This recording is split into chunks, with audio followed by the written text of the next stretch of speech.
या कुन्देन्दुतुषारहारधवला या शुभ्रवस्त्रावृता या वीणावरदण्डमण्डितकरा या श्वेतपद्मासना या ब्रह्माच्युतशङ्करप्रभृतिभिर्देवैः सदा वन्दिता सा मां पातु सरस्वती भगवती निःशेषजाड्यपः निःशेषजाड्यपः।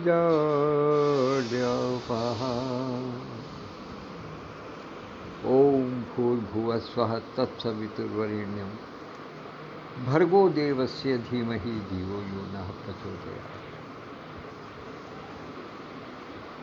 आज के इस अंक में आज के वाक्यांश की व्याख्या करने के लिए यथामति जो मेरे मन के भाव हैं उन्हें बताने के लिए आप सबके समक्ष उपस्थित हूँ। माता बीणा वादनी की वंदना और गायत्री माता की वंदना के पश्चात अपने विषय पर आता हूँ। आज का वाक्यांश है व्यथा कथा। दोनों शब्द अक्सर एक साथ कहे जाते हैं, कभी कभी अलग भी इनको प्रयोग किया जाता है, लेकिन वास्तव में ये दोनों अलग अलग शब्द हैं। लेकिन संसारी मनुष्य इनको एक रूप को मान करके चले, बस यही गड़बड़ हो जाती है। और चूंकि इनकी एक रूपता बिल्कुल नहीं है, दोनों का अंदाज बिल्कुल अलग है, दोनों का अर्थ बिल्कुल अलग है, दोनों का काम बिल्कुल अलग है, लेकिन फिर भी संसारी लोग इस चक्कर में फंस जाते हैं, इस बात में फंस जाते हैं। कारण यह है कि हर व्यक्ति अपने आप को इतना सात्विक दिखाना चाहता है कि जैसे उससे ज़्यादा तो भोला कोई है ही नहीं, उससे ज़्यादा सीधा कोई नहीं है। और उसने संसार के लिए जो कुछ किया है वो किसी ने ना आज तक किया है, ना कोई कर सकता। ये मनुष्य के मन में एक भ्रम पला रहता है। अब मैं आपको बताता हूं कि इन दोनों शब्दों में वास्तव में अंतर क्या है। एक मोटा मोटा अंतर तो सभी जानते हैं कि कथा के साथ में कहानी लगती है, कि कथा कहानी, कथा प्रसंग वो सब चल रहे हैं। लेकिन आखिर व्यथा क्या है? तो मित्रों, इसका जो विशेष अंतर है व्यथा और कथा का, वो ये है कि संसारी मनुष्य के, संसारी जीव के जो आत्मा इस समय धरती पर विराजमान है,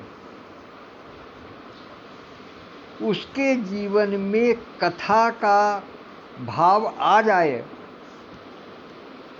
तो उसकी सारी व्यथा दूर हो जाए। इस बिंदु को समझ लीजिएगा कि यदि मनुष्य के जीवन में, किसी भी जीव के जीवन में, किसी भी जीव के मन में, अंतर मन में, अंतस में, हृदय में कहीं भी कथा का भाव आ जाए, कथा के प्रति आसक्ति बढ़ जाए, तो उसकी सारी व्यथा नष्ट हो जाएगी। क्यों? क्योंकि कथा होती है केवल ईश्वर की। सांसारिक मनुष्य केवल अपनी व्यथा कहता है, उसकी कथा नहीं होती। कथा केवल और केवल ईश्वर की होती है। सत्यनारायण की कथा है, सुनिए आपने। आपने कभी किसी कथा में सुना है कि ये व्यथा है? व्यथा केवल और केवल मनुष्य की है, और व्यथाओं को दूर करने का जो साधन है वो कथा है। लोग बात कह देते हैं कि कथा प्रसंग है, ये कथा है, ये कथा सुन लो। कथा नहीं है। किसी भी मनुष्य से बात कर लीजिएगा, किसी की भी बात सुन लीजिएगा, किसी से भी उसकी कहानी कहने का, कथा सुनाने का उसको अनुग्रह कीजिएगा, आग्रह कर दीजिएगा उससे, वो 2-4 वाक्यों के बाद में अपने दुखों पर आ जाता है। कहेगा मेरे पास सब कुछ है, कोठी है, गाड़ी है, बंगला है, सब कुछ है, नौकर चाकर हैं, संतान भी सब कुछ क्या कहते हैं आज्ञाकारी है, लेकिन बस लेकिन शब्द आते के साथ ही उसकी व्यथा शुरू हो जाती है कि लेकिन शरीर में इतने रोग हैं, बीपी है, डायबिटीज़ है, हार्ट का पेशेंट हूँ, डॉक्टर कह रहा है कि गले की जांच करवाओ, हो सकता है कैंसर हो, क्या क्या करूं। 2 वाक्यों के बाद में ही उसकी व्यथा प्रारंभ हो जाती है। ये मनुष्य की बात है। सांसारिक मनुष्य की बात यही है, और यही कथा और व्यथा का अंतर है। सांसारिक मनुष्य केवल अपनी व्यथा कहता है। भगवान के दरवाजे पर जाकर के, मंदिर में जाकर के, या भगवान के सामने मत्था टेकते हुए, या ईश्वर का ध्यान करते हुए क्या कहता है? हमेशा ही कहता है, भगवान मेरा ये कष्ट दूर कर दो। भगवान की कथा सुनने कोई नहीं जाता है। खूबसूरती की बात ये देखेगा, सब कहते हैं कि हम कथा सुनने गए थे, हम कथा में गए थे, हम सत्संग में गए थे, हम क्या करने गए थे। दुनिया भर की बातें बनाते हैं, लेकिन वो सब व्यर्थ है। ईमानदारी की बात यह है कि वो वहाँ बैठ करके, यदि कथा में उनका मन कुछ लग भी रहा है, तब भी वो वहाँ बैठ करके अपनी व्यथा ही सोचते हैं कि भगवान मेरी ये व्यथा दूर कर दो, तो मैं ऐसी कथा फिर कराऊंगा, मैं खुद अपने खर्चे पर करूंगा। लेकिन शर्त क्या कि मेरी व्यथा दूर कर। सत्यनारायण भगवान की कथा में भी आपने देखा होगा, उसका एक विशेष जो प्रसंग है लीलावती कलावती का, उसने देखा होगा। संसारी मनुष्य हमेशा पहले अपना लाभ चाहता है, पहले अपनी व्यथा दूर करना चाहता है, उसके बाद में तब कथा की तरफ को बढ़ता है। उस कथा, उस प्रसंग को, उस व्यथा प्रसंग को एक बार स्मरण करने की चेष्टा करें कि पहली व्यथा क्या कि उसके कोई संतान नहीं है। तो संतान न होने के लिए उसने कथा नहीं की, उसने पूजन नहीं किया, उसने अपनी व्यथा बताई और ये कहा कि यदि मेरी ये व्यथा दूर होगी तो मैं कथा करूं।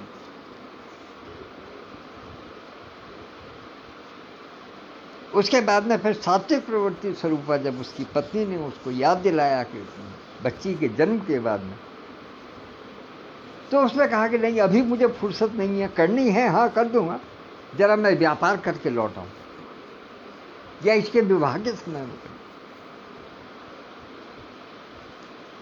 कहने का मतलब ये कि मनुष्य हमेशा ईश्वर के सामने अपनी व्यथा ही गाता है। और अब की बार यदि मैं कहूँ एक पग और आगे रख करके कि मनुष्य जब आपस में भी बात करते हैं, जब पूछते हैं ना किसी से कि भाई क्या हाल चाल है, तो पहला सेंटेंस तो ये कि सब ठीक है, ईश्वर की कृपा है।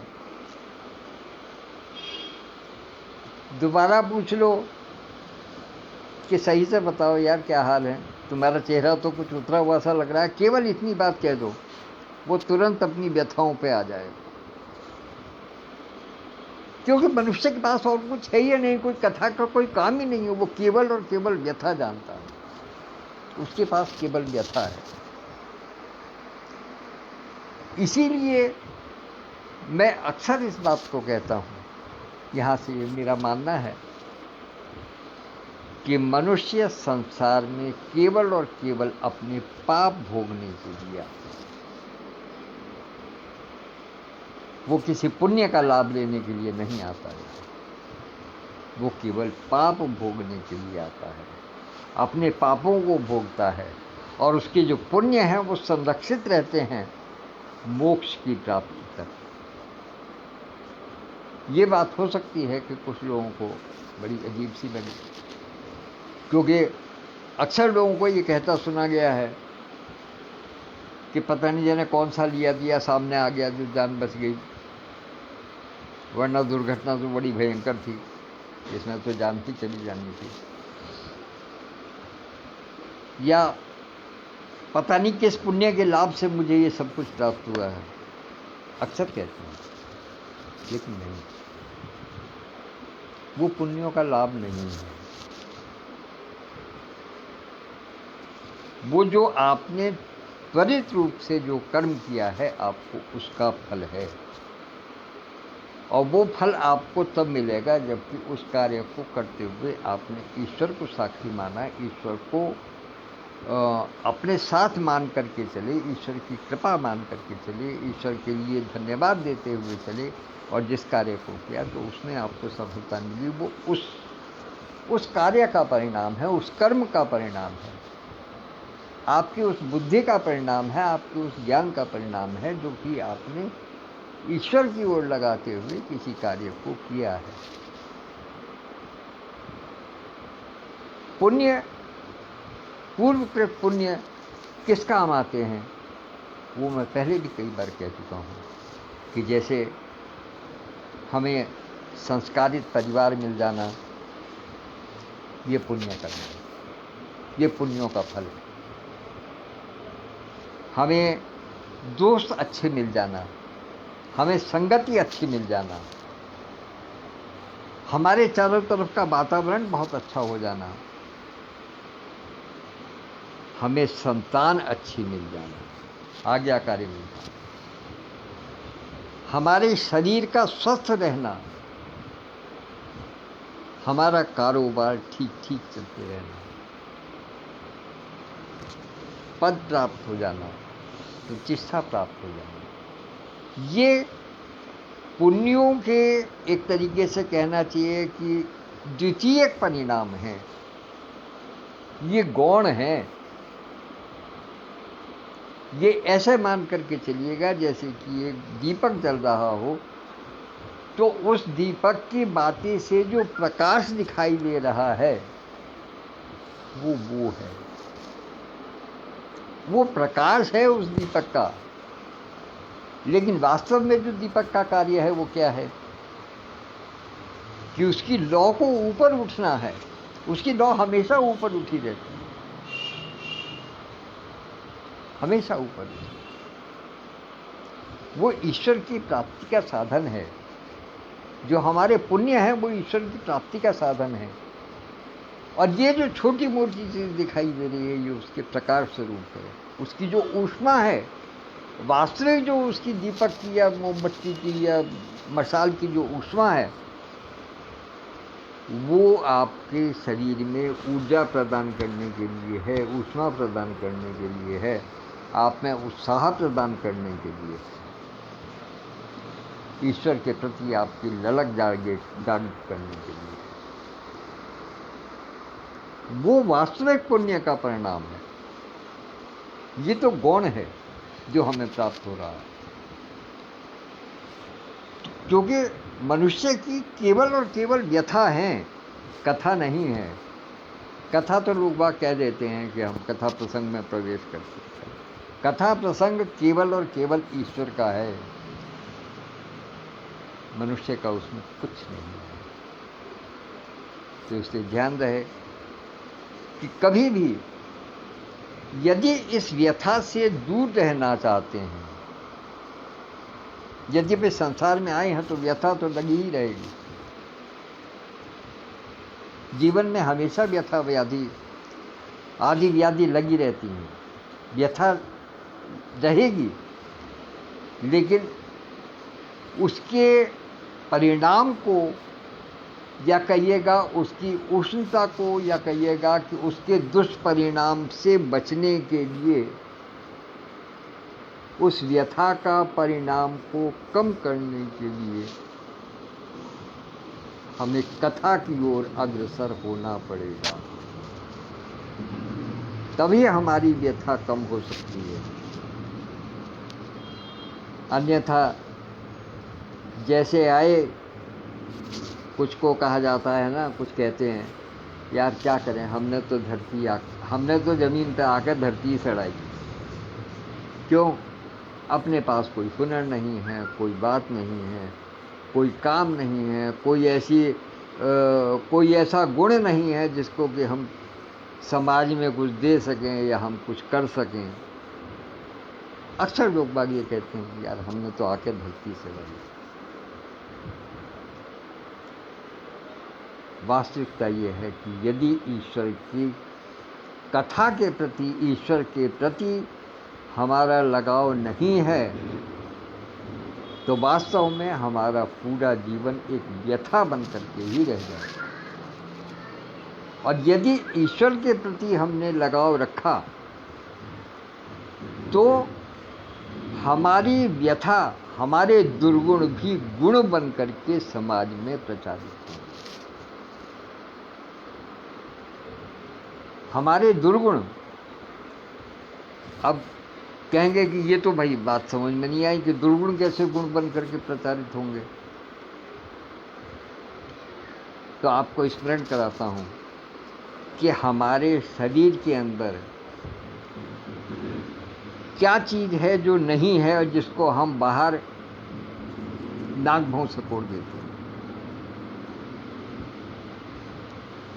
क्या हम रक्त को देख करके प्रसन्न होते हैं?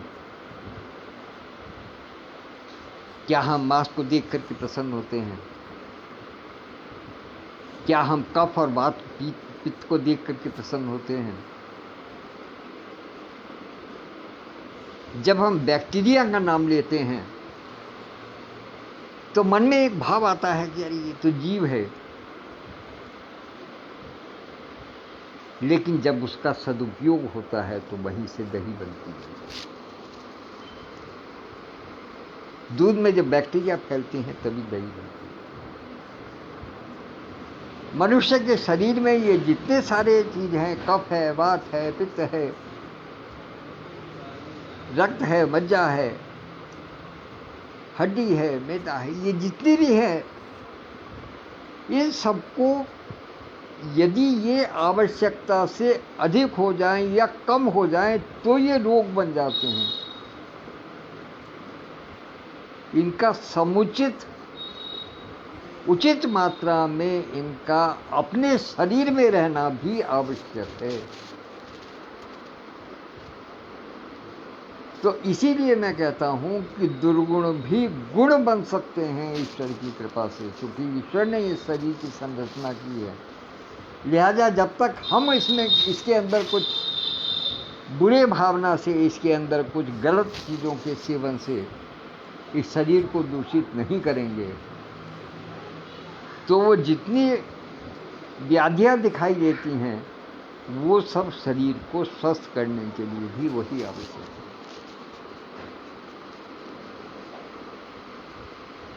तो विषय कहीं और था, बात कहीं और पहुंच गई है, लेकिन अब मैं अंत में फिर इसी बात कहूंगा